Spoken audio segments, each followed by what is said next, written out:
How were states to be formed?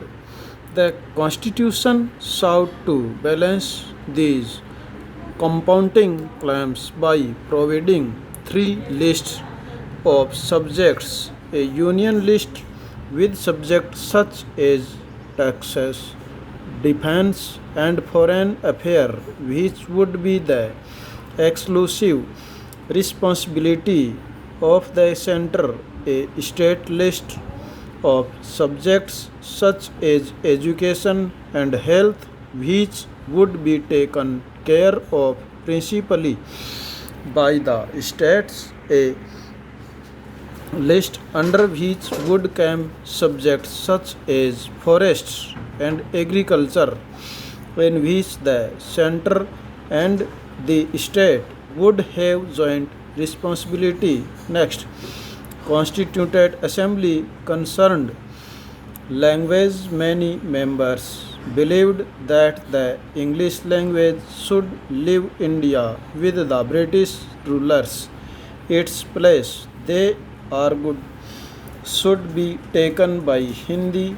However, those who did not speak Hindi were of a different opinion. Speaking in the assembly, T.T. Krishnamurti conveyed a warning on behalf of people of the South, some of whom threatened to separate from India if Hindi was imposed on them.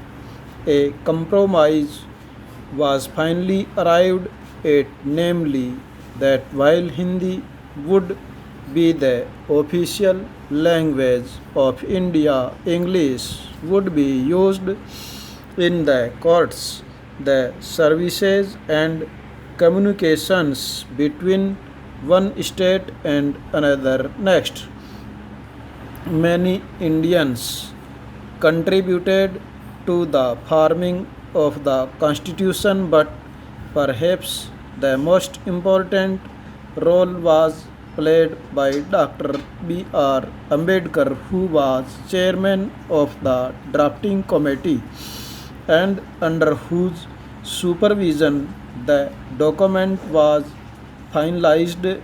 In this final speech to the Constituent Assembly, Dr. Ambedkar pointed out that political democracy had to be accompanied by economic and social democracy, giving the right to vote would not automatically lead to the removal of other, such as between rich and poor or between upper and lower castes. With the new constitution, he said, India was next going to enter into a life of, in politics we will have equality, and in social and economic life we will have inequality. In policies we will be recognizing the principle of one man, one vote, and one value. In our social and economic life, we shall, by reason of our social and economic structure, continue to deny the principle of one man, one value. Next, how were states to be formed? Back in the 1920s, the Indian National Congress, the main party of the freedom struggle, had promised that once the country won independence, each major group would have its own province. However, after independence, the Congress did not take any step to honor this promise, for India had been divided on this basis of religion.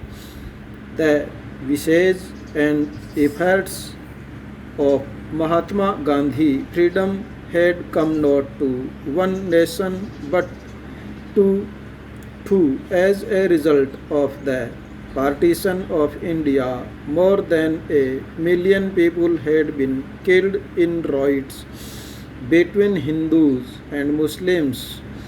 Could the country afford further divisions on the basis of language? Next, both Prime Minister Nehru and Deputy Prime Minister Vallabhbhai Patel were against the creation of states after the partition. Nehru said tendencies had come to the fore to check them. The nation had to be strong and united, or as Patel put it, next, the first and last need of India at this present moment is that it should be made a nation.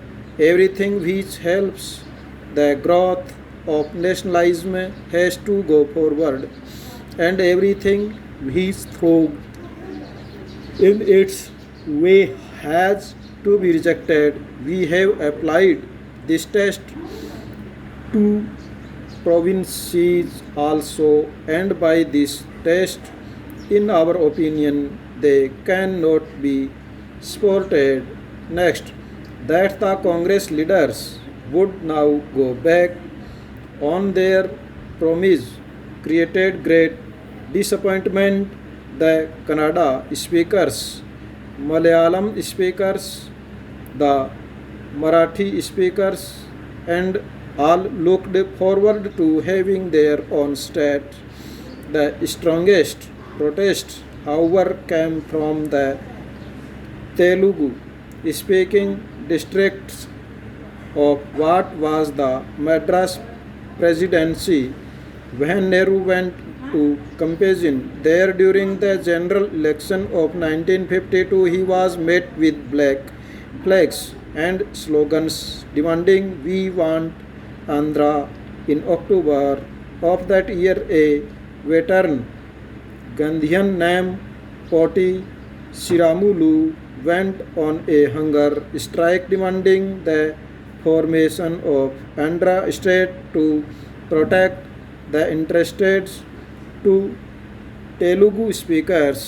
As the fest went on, it attracted much support.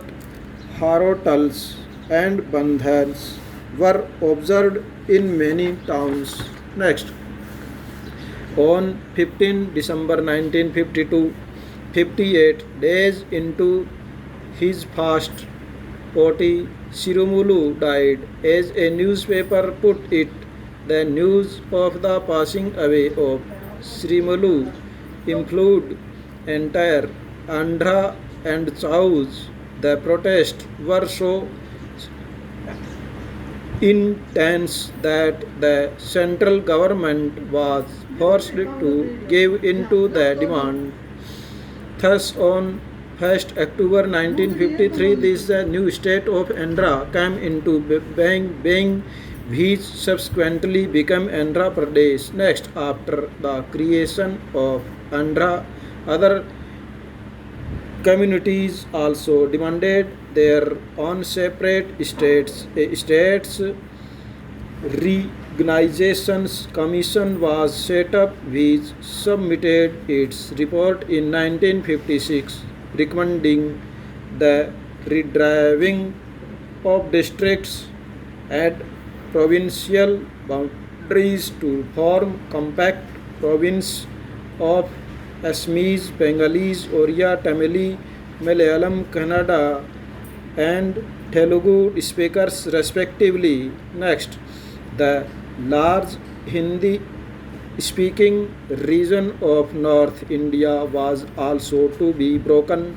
up into several states. A little later, in 1916, the state of Bombay was divided into separate states for Marathi and Gujarati speakers. In 1966, in state of Punjab was also divided into Punjab and Haryana. The former of the Punjabi speakers who were also mostly Sikhs, the latter for the rest who spoke not Punjabi but variation of Haryanvi or Hindi. Next, stop.